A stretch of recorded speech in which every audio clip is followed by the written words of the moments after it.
Preste atenção nessa lista. Wan-Bissaka, nascido na Inglaterra, mas joga pela República Democrática do Congo. Brahim Dias, nascido em Málaga, mas joga por Marrocos. Maurício, nascido em São Paulo, vai jogar por Paraguai. Kenan Yıldız, nascido na Alemanha, mas joga pela Turquia. São 4 jogadores que defendem seleções diferentes do país onde nasceram ou foram criados, e todos eles são titulares ou destaques de suas equipes. Você pode pensar, bom, isso sempre aconteceu no futebol, jogador tem dupla nacionalidade, então escolhe o país da origem de sua família, nada novo. Mas presta atenção em outra coisa, esses casos estão acelerando, estão virando estratégia, estão moldando como as seleções se montam. Em alguns casos, como o do Brahim Dias, um jogador chegou a defender a seleção espanhola em um jogo oficial. E mesmo assim, anos depois foi autorizado pela FIFA a mudar de camisa. Mas como isso é possível? A resposta está numa mudança de regra que a FIFA fez em 2020, que pouca gente entende direito, mas que está transformando o mercado de seleções. E quando você entender essa regra, vai começar a ver esses casos com outros olhos. E é exatamente isso que eu vou te contar hoje. Por que tantos jogadores estão trocando de seleção? E o que explica esse fenômeno? Para entender o que está acontecendo, você precisa voltar até setembro de 2014.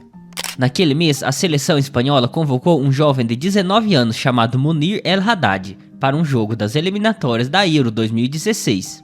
Munir era nascido em El Escorial, próximo de Madrid, e filho de pai marroquino. Ele entrou em campo por poucos minutos, mas tempo suficiente para mudar a história das regras do futebol.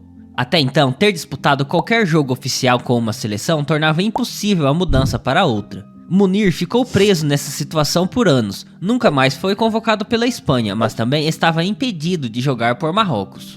O Marrocos chegou a acionar a corte arbitral do esporte para tentar mudar isso e perdeu. O caso ficou tão famoso que a FIFA decidiu agir. Em 2020, a entidade aprovou uma primeira flexibilização nas regras de elegibilidade, que ficou conhecido como Emenda Munir. Mesmo assim, o jogador enfrentou dificuldades também na corte arbitral do esporte, e só em 2021, após novos ajustes na regra, Munir finalmente estreou por Marrocos.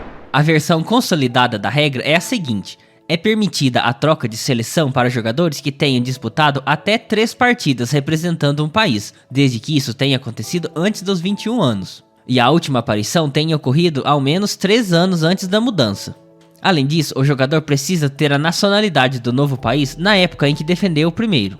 E há um limite que a regra não supera. Quem disputou uma Copa do Mundo ou qualquer competição oficial pela seleção principal acima desse critério, não troca.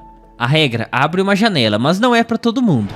Porém, o efeito prático foi enorme. Um universo de jogadores que cresceu em um país, mas tem raízes em outro, ganhou a possibilidade real de escolher onde quer jogar.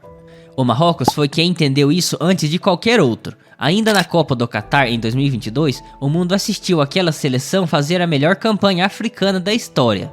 Jogadores como Ziyech, que cresceu na Holanda, mas é filho de pai marroquino, e o goleiro Bono, criado no Canadá, além de Hakimi, que é nascido em Madrid, mas com família marroquina.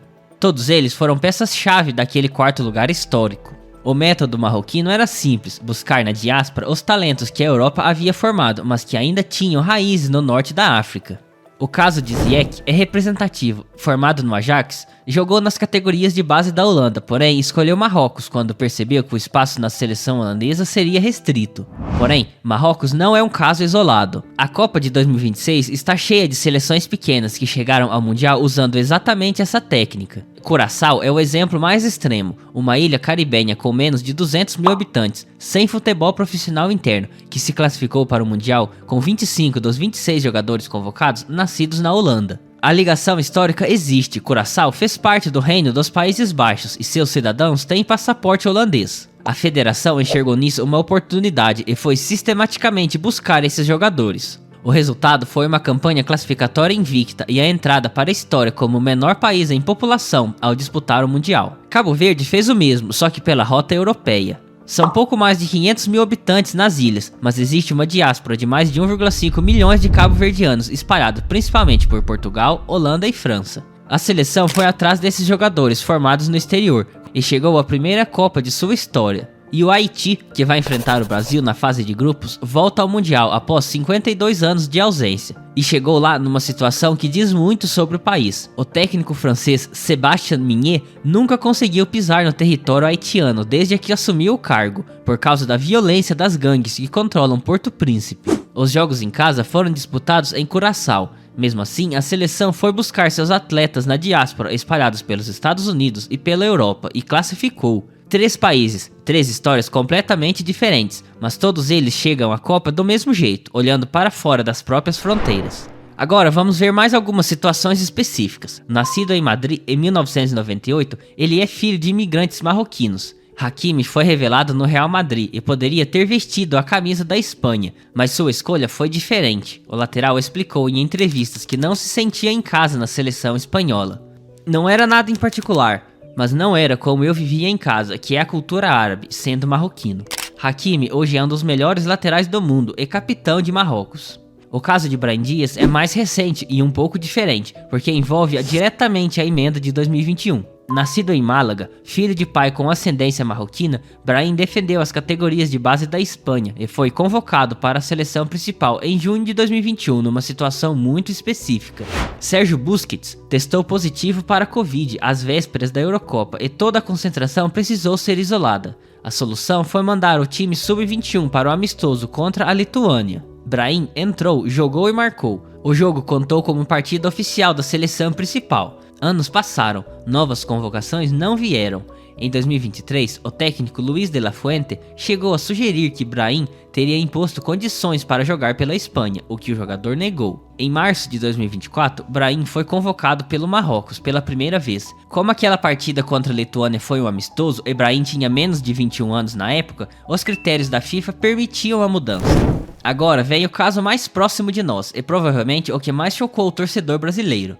Maurício, meia do Palmeiras, nasceu em São Paulo em 2001, foi revelado no Desportivo Brasil, cresceu no Cruzeiro, passou pelo Internacional e chegou ao Verdão em 2024. Um percurso completamente brasileiro, chegou a ser convocado para a seleção sub-20 e sub-23 do Brasil, mas em 2026 Maurício vai disputar a Copa do Mundo pelo Paraguai. O elo que viabilizou tudo isso é a avó paterna. A avó de Maurício era paraguaia e o pai, apesar de ter nascido no Brasil, foi para o Paraguai ainda bebê. Cresceu lá, viveu a infância e a adolescência inteira no país e só voltou para o Brasil para trabalhar. O próprio Maurício explicou: "Temos raízes no Paraguai." Com esse vínculo, ele iniciou os trâmites de cidadania paraguaia em 2025. Para avançar no processo, contou com a ajuda do zagueiro e capitão do Palmeiras, Gustavo Gomes, que conversou diretamente com o técnico da seleção paraguaia, Gustavo Alfaro, para confirmar o interesse no meia. Em fevereiro de 2026, a FIFA homologou a naturalização dele. Em março, Maurício foi convocado pela primeira vez pelo Paraguai e em junho vai disputar a Copa do Mundo. A lógica aqui é a mesma dos casos europeus, mas com um elemento a mais, a concorrência. Pelo Brasil, a fila para o meio da equipe de Ancelotti é enorme. Pelo Paraguai, ele chega como uma peça fundamental e diferencial na equipe. Além do Maurício, para muitos jogadores, defender a seleção das origens da família acaba sendo a única chance real de disputar a Copa do Mundo ou jogar em alto nível internacional. Em países com enorme concorrência, vários atletas dificilmente teriam espaço, independentemente do talento que possuem. O que você está vendo nesses casos não é coincidência, é um fenômeno novo impulsionado por uma nova regra que a FIFA consolidou ao longo de 2020 e 2021 e que abriu uma janela para que jogadores da diáspora finalmente pudessem escolher onde querem jogar. Hakimi escolheu Marrocos por identidade, Ziyech escolheu porque o espaço na Holanda era restrito, Brahim foi porque a Espanha simplesmente o ignorou, e Maurício foi porque tinha a porta fechada no Brasil, mas suas origens paraguaias justificaram a convocação. Mas o que muda no futebol com isso? Muda muito. Seleções menores, mas confederações bem organizadas agora conseguem atrair jogadores de alto nível que cresceram na Europa ou no Brasil. Marrocos virou um exemplo a ser seguido e esse modelo vai se multiplicar para as próximas Copas do Mundo. Mas e aí? Agora eu quero saber a sua opinião. Você acha certo um jogador que foi formado em um país disputar a Copa do Mundo por outro? E se você lembra de outro caso de jogador que trocou de seleção e eu não falei no vídeo, comenta aqui. E se você chegou até aqui, é sinal que o vídeo foi bom, então se inscreve no canal, deixa o like e também o hype, porque isso ajuda muito o meu trabalho. E se você gostou desse vídeo, eu separei outro aqui muito interessante para você assistir, então clica aí para ver depois. Eu vou ficando por aqui e nos vemos no próximo vídeo.